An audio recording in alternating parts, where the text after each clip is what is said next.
4 kendaraan dinas jenis truk milik Polri yang mengangkut puluhan pasukan polisi terlibat kecelakaan di Jalan Gunung Sari Wonokromo, Surabaya pada Jumat 23 Mei 2025 sore. 3 orang personel kepolisian dilaporkan mengalami luka ringan.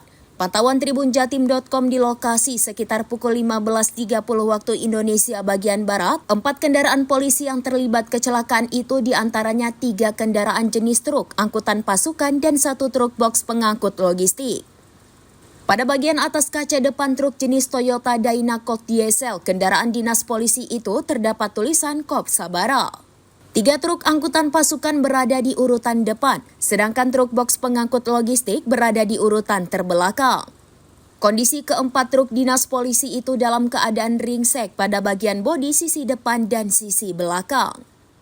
Menurut saksi mata Hambali 54 tahun, kecelakaan beruntun itu cuma melibatkan kendaraan polisi dan suara benturan yang diakibatkan kecelakaan tersebut begitu kencang.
Download Tribun X sekarang, menghadirkan lokal menjadi Indonesia.